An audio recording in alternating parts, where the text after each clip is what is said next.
Welcome everybody to Off the Cuff. I am Adam Banks. Thank you for listening to another episode.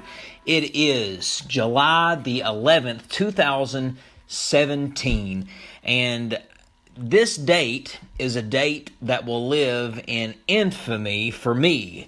Now, it's not Pearl Harbor, by no means, but it is a day that will stick in my mind for a long time. 4 years ago on this date, I was almost in a plane crash. I was flying Allegiant Air, and I was on my way back from Florida. I was visiting my old roommate from college. So we're taxiing on the runway. We finally get to our exact runway that we're supposed to take off at, and the plane starts going down the runway, reaching maximum speed before it takes off. And right before the plane gets into the air, the engine blows up. The engine just fails, and debris from the plane, debris from the engine goes all over the runway. The plane shakes. People are screaming. Luggage is falling out of the cabin. It is terrifying. And being in a plane crash is one of my biggest fears. And I remember it happened so fast. It was almost like just a dizzy haze that was just very quick, and it was slow motion though, and I could not believe that it was happening when it did happen, because I remember being nervous. For some reason, I was so nervous about that plane ride back home. The plane ride to Florida, I was fine, but something was just telling me that something just did not feel right. On that day, when I was almost in that plane accident, that plane crash, something just did not feel right. And I kind of had an eerie feeling all weekend staying in Florida. I was dreading the trip for some reason. I was dreading the trip back home. And being in a plane crash is one of my biggest fears. I think it would be one of the most terrifying ways to die. Now, granted, it would be more scary if you were 30,000 feet up in the air and then you dropped, or if you actually got up in the air at all and then the plane crashed, because you really have no control when you're on an airplane. You are at the mercy of the pilot. He is the one, or she, is the one who controls the entire aircraft. So, it was scary. And needless to say, we survived. After the plane made this big loud boom noise, and debris went everywhere, and the engine caught fire, it was over. Nothing happened further after that. So I got off the plane, and they evacuated us pretty quickly. And it wasn't 5-10 minutes, I got on my social media and it was all over the news. It had already made its way back to Kentucky. Lexington-bound plane has engine failure. And I was on that plane. And I just remember the news, WKYT TV, Victor, whatever his last name is, he's got a weird last name. He's still on WKYT, called me up and said, "Hey, I saw that you were on that plane." Because they had a list of all the passengers. "Would you do an interview with WKYT?" I said, "Sure, I'll do an interview." So Victor came to my house, my home, and we went out on my back deck, and we did a story on. He interviewed me about what the plane trip was like, and he basically just wanted to know what happened, and he wanted me to describe the experience. I was looking for the video, because they had the news story on KYT, but it's been taken down. So I cannot let you listen to the audio, but they do have the article still pulled up. From Orlando, Florida. It says, "Some trouble on the tarmac for a flight headed to Lexington. According to CBS affiliate WKMG in Orlando, no one aboard Allegiant Air Flight 662 was injured in the incident, which occurred around 5 p.m. on Thursday. Right before we were airborne, we heard this loud boom, and it was seriously the loudest sound I have ever heard, and it sounded like the plane was about to catch fire," said Adam Banks, who was on the flight. According to the Federal Aviation Administration, the MD-83 headed to Lexington was rolling down the runway when the left engine failed. Debris was thrown all over the runway. The plane was able to taxi safely back to the gate. While the majority of the passengers got another flight to Lexington, some chose to rent a car and drive there. Felt like they came too close to a crash to continue flying, but it's a machine. It's just like a car breaking down. It happens, said Pam Foster, who was also on the flight. The FAA is investigating the incident. And that was pretty much the story of everything I just said. Yeah, it was crazy. It was a crazy experience.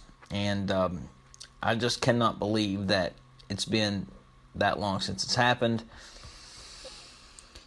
But it just makes you appreciate life. It does. It makes you really see things different, smell things differently, hear things differently. When you have a close call to death, it wakes you up. That could have been the last second that I was alive. And that's not the time I was wanting to die. That was not the time that I wanted to be dead.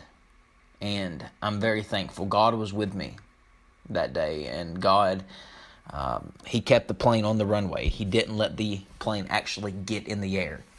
It's perfect timing that the engine blew up when it did. Because if it would have blew up in the air, we would have crashed. And I would have been dead.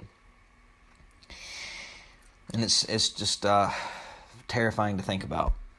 Pam Foster, the other lady who was on the flight, never did remember seeing her, don't know her, never met her.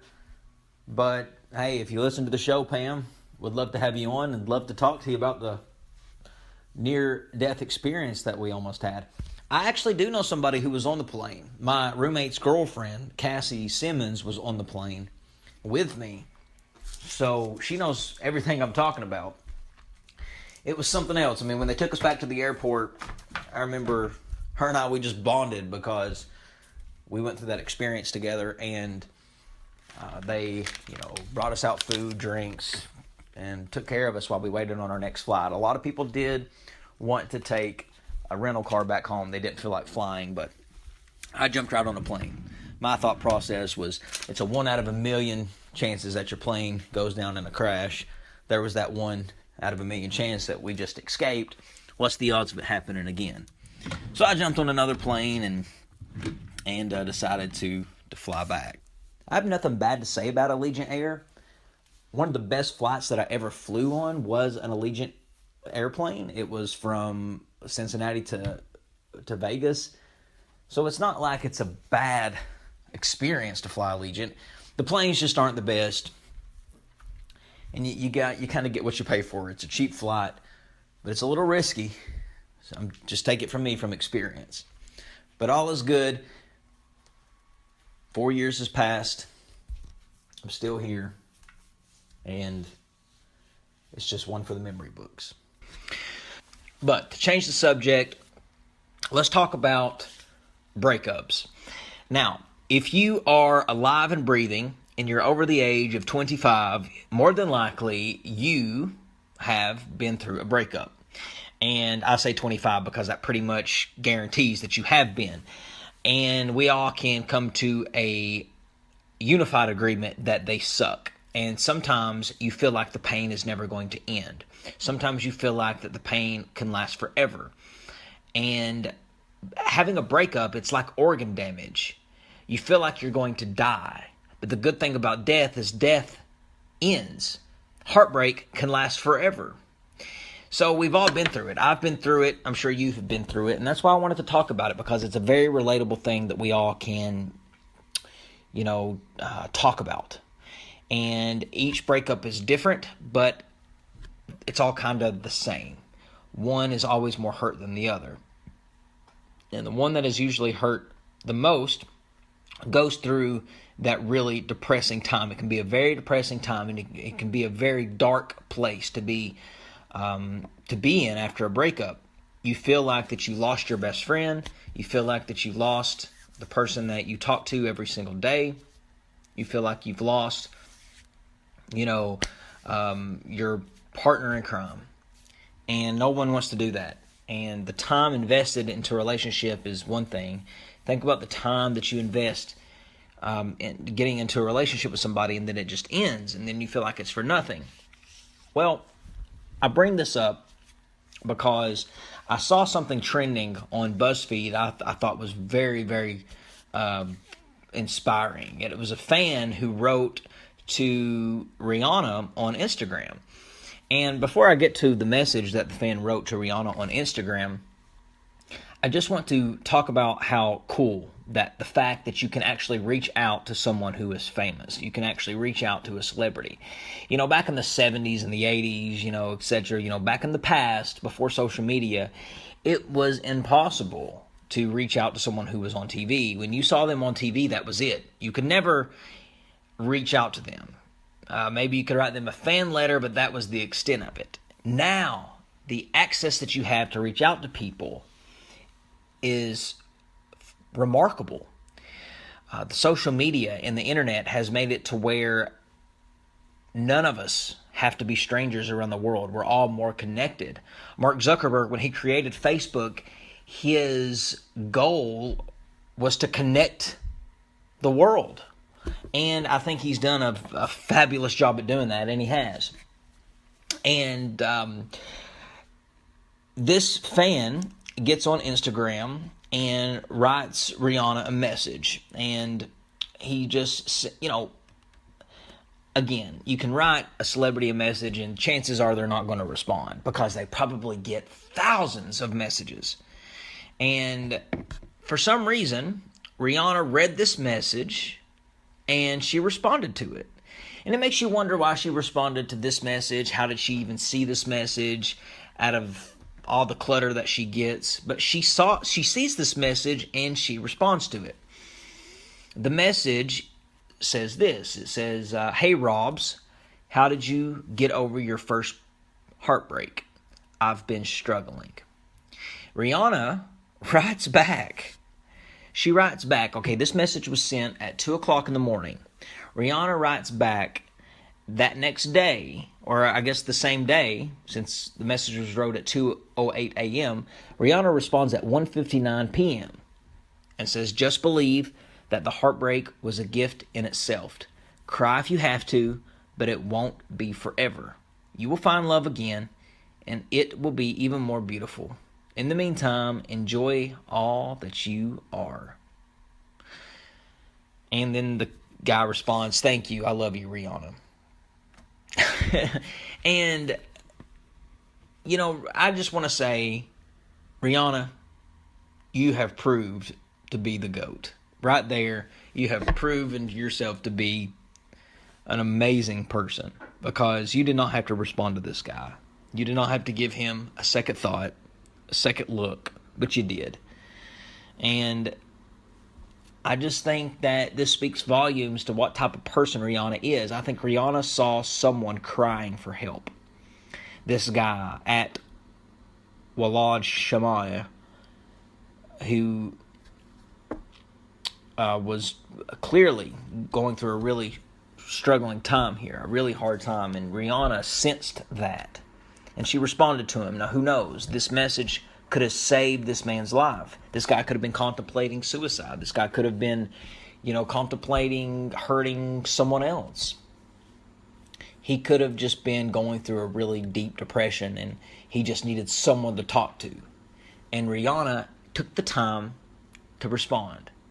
Now, I don't think celebrities are any more important than a regular civilian, but someone who gets thousands of fan mail all the time, especially on Instagram, because it's so easy accessible, I think this is really inspiring. And I think that aside from her inspiring act, look at the message she sent. Just believe that the heartbreak was a gift in itself. Cry if you have to, but it won't be forever. You will find love again, and it will be even more beautiful. In the meantime, enjoy all that you are. She's telling the truth. I mean, again, breakups hit us all. It hits rich people, poor people, famous people. And Rihanna put herself on that level of everybody else and saying that, hey, I've been through it too. It's okay to cry. Sometimes you need to, if you have to. But the pain will not last forever. And it won't. The pain will go away. The pain will stop. The tears will dry up. You won't continue feeling the way you are now. It seems impossible right now, because especially if you're just now going through the breakup and you're just now hearing this right now, you're feeling like you cannot move on. But I promise you, you will be able to. And I promise you that you will. I promise you. Well, ladies and gentlemen, I want to thank you for listening to the show. I'm Adam Banks. This has been another episode of Off the Cuff. We will see you in the next episode.